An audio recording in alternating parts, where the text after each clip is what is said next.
அனைவருக்கும் என்னுடைய இனிய வணக்கங்களை தெரிவித்துக் கொள்கின்றேன்.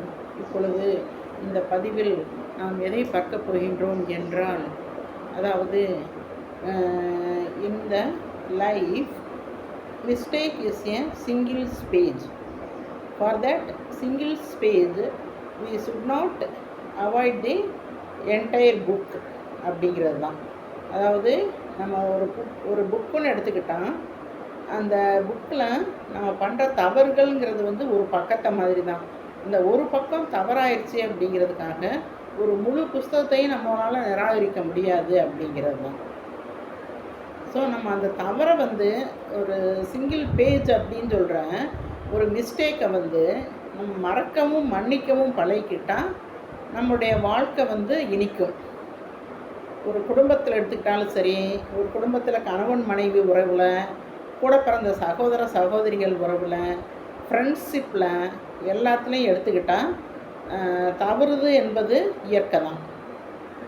எல்லாருமே அதாவது no person in a life can be 100% perfect.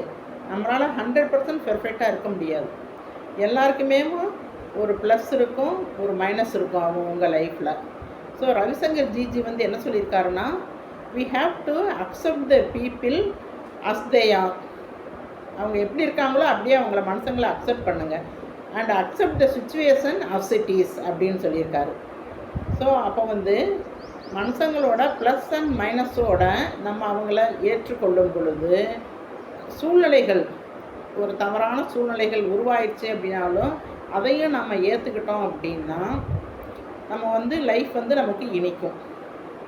ஒரு சின்ன தப்புக்காக இந்த இன்றைய கணவன் மனைவி உறவில் எடுத்துக்கிட்டிங்கன்னா, கல்யாணம் ஆகியிருக்கு. நிறைய ஃபாரின் வீடியோஸ்லலாம் பார்க்குறோம். கல்யாணம் ஆகி உடனேவும் அவங்க வந்து டைவர்ஸ்க்கு கோர்ட்டுக்கு வர்றாங்க அப்படின்னா, எதுக்காக வர்றாங்க அப்படின்னா, வந்து ஹஸ்பண்ட் வந்து கொரட்டை விடுறான், ஹஸ்பண்ட் கொரட்டை விடுறதுனால என்னால் தூங்க முடியலை அப்படின்னு சொல்லிட்டு டைவர்ஸ் கேஸ் போடுறாங்க. அப்புறம் ஒரு பொண்ணு, என் புருஷன் வந்து தப்பான சில கான்ட்ராக்ட் வச்சுருக்கான் அப்படின்னு சொல்லி டைவர்ஸ் கேஸ் போடுறாங்க. எதுனாலும் எந்த ஒரு இப்படியேவும் தப்பு தவறே சுத்தமாக செய்யாமல் ஒரு ஆணும் பெண்ணும் வாழ்கிற இல்வாழ்க்கை வந்து 100% பெர்ஃபெக்டாக இருக்குமா அப்படின்னா இல்லை. நிறைய விஷயங்களை ஒரு கணவன் வந்து மனைவிட்டிருந்து மறைக்கிறான், ஒரு மனைவி கணவன்கிட்டருந்து மறைக்கிறான். அது இல்லைன்னு இல்லை, எல்லாரோட வாழ்க்கையிலையும் அது நடக்க தான் செய்யுது.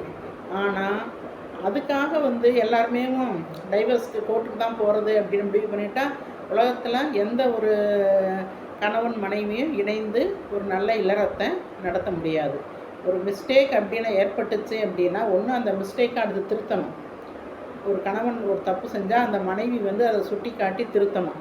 ஒரு மனைவி தவறு செஞ்சால் கணவன் வந்து, ஏப்பா நீ போகிற பாதை தப்பு, இப்படி போகாத அப்படின்னு சொல்லி திருத்தணும். எடுத்து சொன்னால் திருந்துவாங்க எல்லாருமே. மனுஷங்க வந்து திருந்தாதவங்களே கிடையாது, எல்லாரும் திருந்துறவங்க தான். அதனால் we have to accept the people as they are and accept the situation as it is.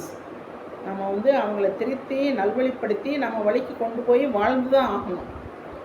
இது வந்து நம்ம வந்து இந்த இந்தியா எடுத்துகிட்டா, அதுவும் எஸ்பெஷலி தமிழ்நாடு வந்து வெளிநாடு கிடையாது. இன்றைக்கி கல்யாணம் பண்ண நாளைக்கு டைவர்ஸ் பண்ண அப்படின்னு சொல்லிட்டு நம்ம இந்திய கலாச்சாரமே ஒருவனுக்கு ஒருத்தி என்று வாழ்வது தான் நம்மளுடைய கலாச்சாரம். அந்த காலத்தில் ஒருவனுக்கு ஒருத்திங்கிற வாழ்கிறதுல ஒரு உதாரணம் சொல்லுவாங்க. ஒரு அம்மா வந்து தன்னுடைய கணவனுக்கு குஷ்டம் வந்திருக்கான்.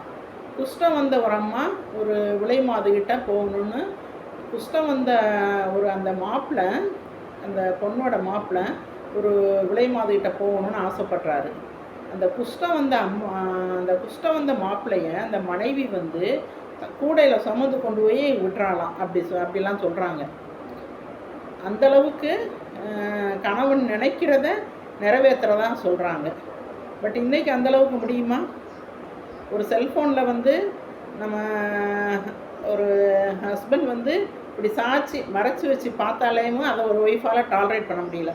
என்ன பார்க்குறீங்க, எனக்கு தெரியாமல் என்ன பார்க்குறீங்க அப்படிங்கிற கேட்குற காலமாக இருக்குது.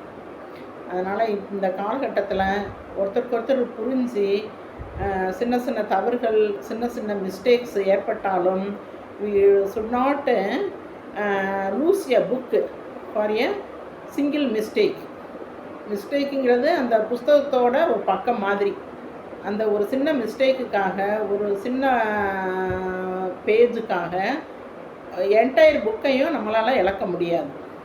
அதனால் அந்த மிஸ்டேக்கை நம்ம மறக்கணும், மன்னிக்கணும். அப்படி இருக்கிற பட்சத்தில் அனைவரோட இல்வாழ்க்கையும் இனிமையாக இருக்கும் என்று கேட்டுக்கொண்டு, எனக்கு இந்த பதிவு உங்களுக்கு பிடிச்சிருந்தா சப்ஸ்கிரைப் பண்ணும்படி தாழ்வுடன் கேட்டுக்கொள்கின்றேன். நன்றி, வணக்கம்.